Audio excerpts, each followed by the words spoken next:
2026 ഏറ്റവും എൻ്റെ ആദ്യത്തെ പ്രസ് കോൺഫറൻസ് ആണ്. അപ്പോൾ ഈ അവസരത്തിൽ എല്ലാവർക്കും ഒരു ഹാപ്പി ന്യൂ ഇയർ, പുതുവർഷത്തെ ആശംസകൾ അറിയിപ്പിക്കുന്നു. ഈ 2026 നമ്മുടെ നാടിൻ്റെ ഭാവിക്കും വേണ്ടി രജിജി പറഞ്ഞ പോലെ നമ്മുടെ പുതിയ തലമുറ, നമ്മുടെ കുട്ടികൾക്ക് വേണ്ടി ഒരു നല്ല കേരളം സൃഷ്ടിക്കുന്ന ഒരു വർഷമാവട്ടെ എന്ന് ഞാൻ പ്രാർത്ഥിക്കുന്നു, പ്രതീക്ഷിക്കുന്നു. വരാൻ പോകുന്ന അസംബ്ലി ഇലക്ഷൻ, അതിനുവേണ്ടി ജനങ്ങൾ ആ ഒരു പുതിയ ഭാവിക്ക് വേണ്ടി ഒരു തീരുമാനം എടുക്കട്ടെ എന്ന് ഞാൻ പ്രാർത്ഥിക്കുന്നു. ജൂലൈ 2025 അമിത്ഷാജി ഇവിടെ വന്നു. അദ്ദേഹം ഞങ്ങളുടെ മിഷൻ 2025 ലോക്കൽ ബോഡി ഇലക്ഷൻ്റെ തെരഞ്ഞെടുപ്പിൻ്റെ പ്രോഗ്രാം ഉദ്ഘാടനം ചെയ്തു.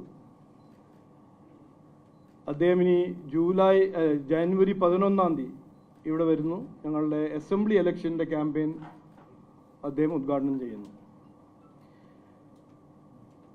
ജൂലൈയിൽ വന്നപ്പോൾ ഇതുപോലെ തന്നെ ഒരു ചർച്ചയിൽ മാധ്യമ സുഹൃത്തിൻ്റെ ഒപ്പം ഞാൻ സംസാരിക്കുമ്പോൾ എന്നോട് അന്ന് മാധ്യമ സുഹൃത്തുക്കൾ എന്നോട് പറഞ്ഞു, ഇതിൽ വലിയ മാറ്റമൊന്നും വരാൻ പോകുന്നില്ല, CPM തുടരും ആയിരുന്നു അന്നത്തെ ഒരു ഫീലിംഗ്. ഞാൻ അന്ന് പറഞ്ഞു, BJP NDAൻ്റെ പേരിൽ പറഞ്ഞു, ഇത് മാറ്റം കൊണ്ടുവരാൻ പോകുന്ന ഒരു ഇലക്ഷനാണ്. ജനങ്ങൾ തീരുമാനിച്ചു മാറ്റം കൊണ്ടുവരണം, മാറ്റം വേണം. അത് ജനങ്ങളും ഒപ്പം സംസാരിക്കുമ്പോൾ കൃത്യമായി മനസ്സിലാക്കുന്ന ഒരു കാര്യമാണ്. ഈ ലോക്കൽ ബോഡി ഇലക്ഷൻ കഴിഞ്ഞ് അതിൻ്റെ റിസൾട്ട് എല്ലാം കാണുമ്പോൾ അതിൻ്റെ വ്യക്തത, അതൊരു വ്യക്തമായൊരു മെസ്സേജ് ജനങ്ങൾ തന്നിട്ടുണ്ട്. കഴിഞ്ഞ 10 കൊല്ലം അവസരം ജനങ്ങൾ കൊടുത്തപ്പോൾ CPM സർക്കാർ വികസനത്തിനെ കുറിച്ചോ അഴിമതിനെ കുറിച്ചോ തൊഴിൽ വിലക്കയറ്റം, വിശ്വാസികളുടെ സംരക്ഷണം, ഈ കാര്യങ്ങളിൽ അവർ പരാജയപ്പെട്ടു എന്ന് ഞങ്ങൾ BJP NDA കൃത്യമായി കഴിഞ്ഞ 6 മാസം നന്നായി സമരം ചെയ്ത് പ്രതിഷേധിച്ച് അത് ജനങ്ങൾ മുമ്പിൽ വെച്ചു. അതിൻ്റെ കാരണമാണ് അത് 100% അത് കാരണമാണെന്ന് പറഞ്ഞില്ല, പക്ഷെ അതൊരു ഫാക്ടറായിരുന്നു ഈ ലോക്കൽ ബോഡി ഇലക്ഷനും ജനങ്ങളുടെ തീരുമാനം. ഈ ലോക്കൽ ബോഡി ഇലക്ഷൻ്റെ റിസൾട്ട് BJPൻ്റെ ചരിത്രത്തിൽ, NDAൻ്റെ ചരിത്രത്തിൽ ഏറ്റവും വലിയൊരു റിസൾട്ടായിരുന്നു. നിങ്ങൾക്ക് എല്ലാവർക്കും അറിയാം.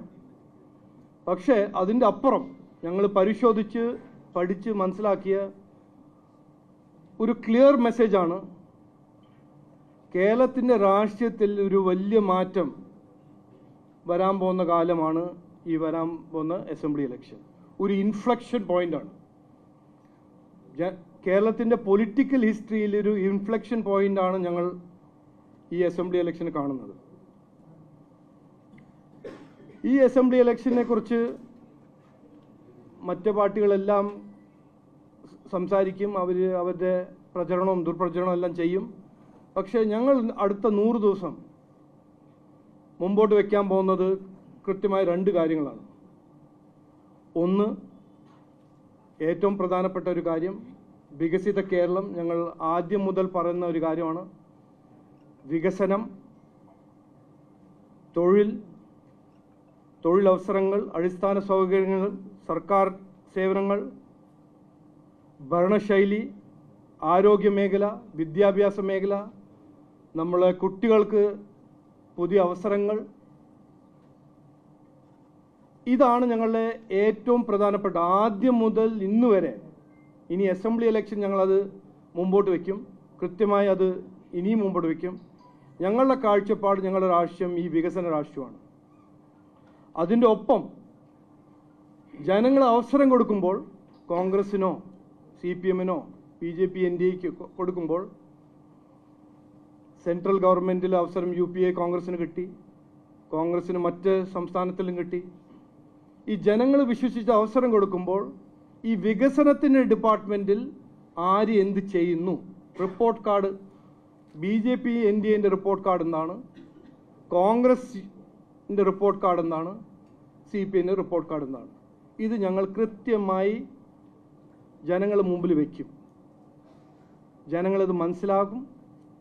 ആരാണ് വികസനത്തിന് കുറിച്ച് കാഴ്ചപ്പാട് ആർക്കാണ്, കഴിവ് ആർക്കാണ്, താല്പര്യം ആർക്കാണ്, ആരാണ് ആത്മാർത്ഥമായി ജനങ്ങൾക്ക് വേണ്ടി അധ്വാനിക്കാൻ പോകുന്നത്, അത് ജനങ്ങൾ കൃത്യമായി മനസ്സിലാക്കും. രണ്ടാമത്തെ ടോപ്പിക്ക്, 2 ഭാഗമായിട്ട് ഞങ്ങൾ ഈ ക്യാമ്പയിൻ നടത്തുന്നു. വികസനം, വിശ്വാസം സംരക്ഷിക്കണം, പിന്നെ ഭരണശൈലി. പക്ഷേ രണ്ടാമത്തെ ഒരു വലിയൊരു പോയിന്റ് എന്ന് പറയുമ്പോൾ രാഷ്ട്രീയം. കേരളത്തിൻ്റെ രാഷ്ട്രീയത്തിനെ കുറിച്ച് ഒരു ചർച്ച നടക്കണം.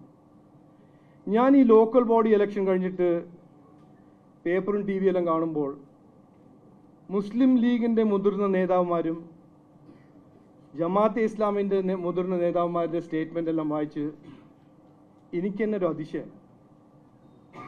അവർ തീരുമാനിക്കുന്നത് എന്താണ്? വികസനമല്ല. അവർ പറയുന്നത് എന്താണ്? കുട്ടികൾക്ക് അവസരങ്ങളോ തൊഴിലവസരങ്ങളെ കുറിച്ചല്ല. BJPനെ എങ്ങനെ തോൽപ്പിക്കണം. അപ്പോൾ ഇതവർ തീരുമാനിച്ചു കഴിഞ്ഞു. ഇത് നമ്മൾ ലോക്കൽ ബോഡി ഇലക്ഷനിൽ കണ്ടതാണ്. ലോക്കൽ ബോഡി ഇലക്ഷൻ്റെ മുമ്പും കണ്ടു, ലോക്കൽ ബോഡി ഇലക്ഷൻ്റെ റിസൾട്ട് കഴിഞ്ഞിട്ടും കണ്ടു. കൊടുങ്ങല്ലൂർ പോലെ ഒരു മുനിസിപ്പാലിറ്റി 40% വോട്ട് പിടിച്ച BJP NDA തോൽപ്പിച്ചത് കോൺഗ്രസ് അല്ല, ലെഫ്റ്റ് അല്ല, തോൽപ്പിച്ചത് മുസ്ലിം ലീഗും ജമാഅത്താണ്. അപ്പോൾ ഈ രാഷ്ട്രീയം വികസനം ചെയ്യാൻ ആഗ്രഹിക്കുന്ന ഒരു മുന്നണിയെ മതേതരത്വത്തിൻ്റെ പേരിൽ CPM-ഉം കോൺഗ്രസും മുസ്ലിം ലീഗും ജമാഅത്തിൻ്റെ പിന്തുണ എടുത്തിട്ട് തോൽപ്പിക്കുന്ന രാഷ്ട്രീയത്തിനെ കുറിച്ച് ചർച്ച ചെയ്യണം. അത് ആർക്കാണ് ഗുണം ചെയ്യുന്നത്, ആർക്ക് വേണ്ടിയാണോ ഇവർ ചെയ്യുന്നത്,